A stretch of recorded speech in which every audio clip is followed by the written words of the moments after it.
We are at Domotex Asia ChinaFloor in the Card-Monroe stand. I'm with Charlie Monroe, the CEO. Charlie, how are you? David, I'm fine. It's good to see you here. It's good to see you, and we couldn't do this without talking to you. What's your take on the show this year? Up, down, what? Definitely up. A lot of traffic. It's unbelievable what we've seen year after year of growth from when we started showing here probably 16 years ago, or not here in this location, but 16 years ago. Actually started in Hong Kong and then eventually moved to Shanghai. You've been in this show since the beginning.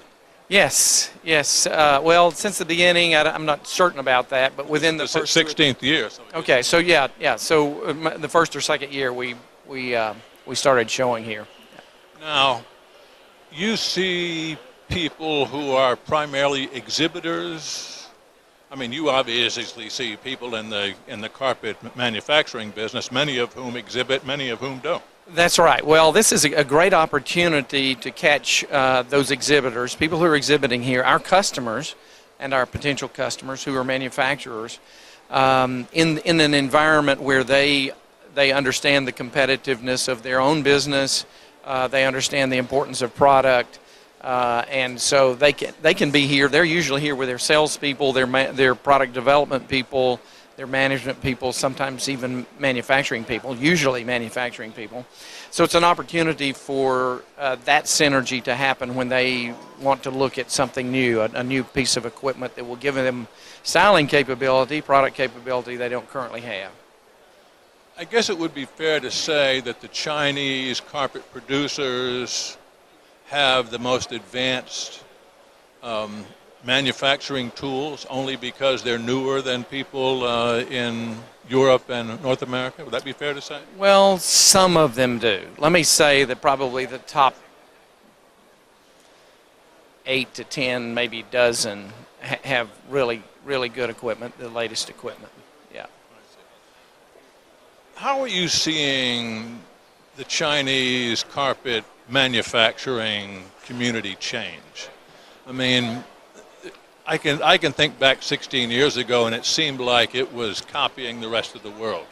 I may be wrong, but how has it changed from the way it was 16 years ago? Well, I think a key thing is, especially in the last few years, when American manufacturers have put manufacturing facilities here, all of a sudden there's this realization that Chinese manufacturers better step it up, or they're not going to have their business. It'll be taken away from them. They have a tremendous respect for American manufacturers who are now on this soil.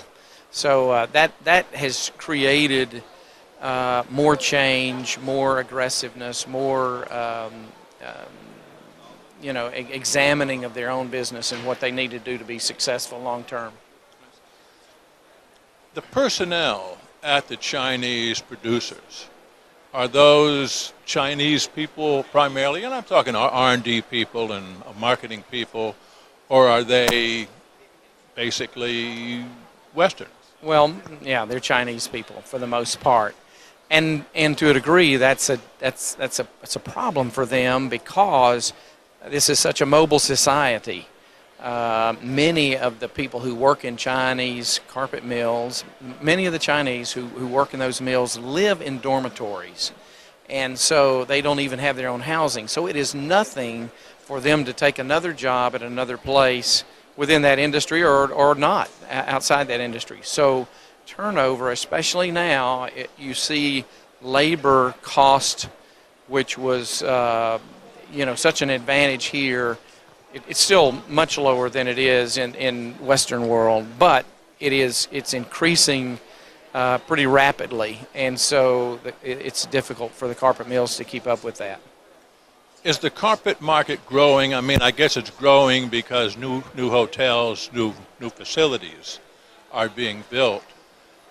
Is that solely where the growth is coming from, or is carpet being put in areas that may, up to this point, have been going in a hard surface area?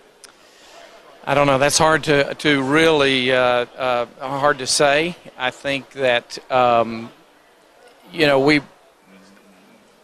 most of it's commercial business, we do see the mills that have started over here are especially the western mills that have put plants here are using this to feed an entire region, the Pacific, Asia. From that standpoint, yeah, I think it's more of a strategic thing. Although this is a huge country, a lot of people, a little bit of residential market penetration goes a long way. Yeah. Sure.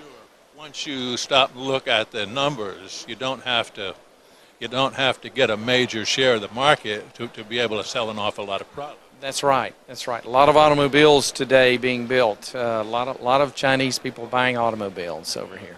That's something coming from North America is hard to get your head around sometimes. Oh, that's exactly right. Yes, it sure is. So, what's your observation of the U.S. mills and the success that they're having here? I mean, are they going great guns? Are they seeing the kind of growth that they had hoped? Well, I think for the most part they had a market here already. They've been selling in this country and in this region for many years, and they saw it as an opportunity to be able to service this area much better. And they're being very successful. Yes, they are. In terms of style that you're seeing here, I'm not talking about the Western mills as much. Is it unique? Is it different from the Chinese producers, or is it pretty much what you would have expected to see in North America? That'll vary from mill to mill. I think most of them are very much aware of what's going on in the rest of the world, and so color and design, they're trying to follow what's happening in the rest of the world. I think the color palette in China is still, I mean, red's a big color, and so the brighter colors are still very important over here. But in the contract market, which is the major part of the carpet market in this country, it's very westernized. You'll see carpet installations that look very much like they would in any other part of the more developed countries.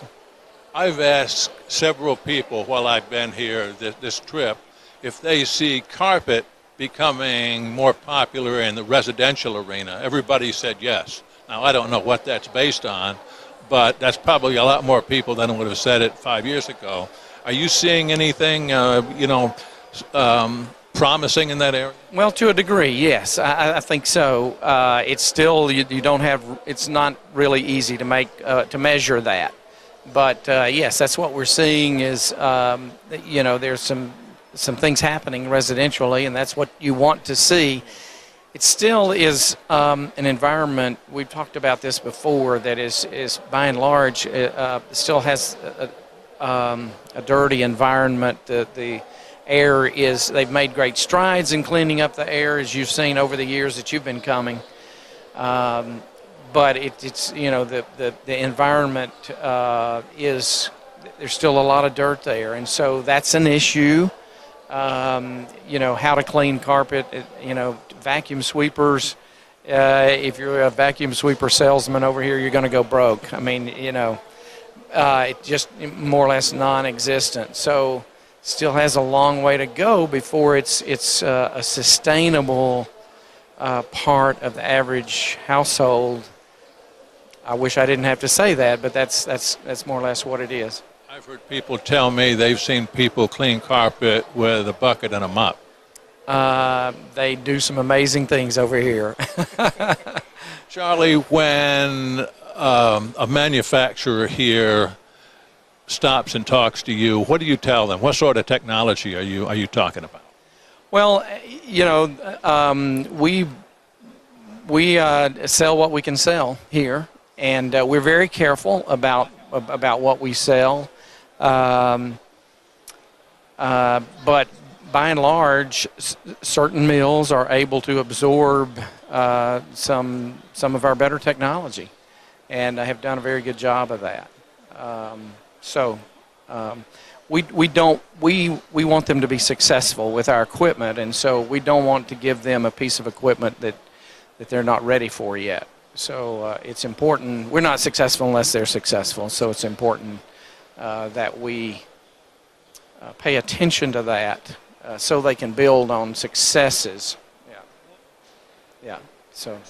So you send people over here to train the local mill? Well, when we install a machine, we will do a little bit of installation training, but we also actually train in Chattanooga at our. We have a Tufting University, full-time Tufting University.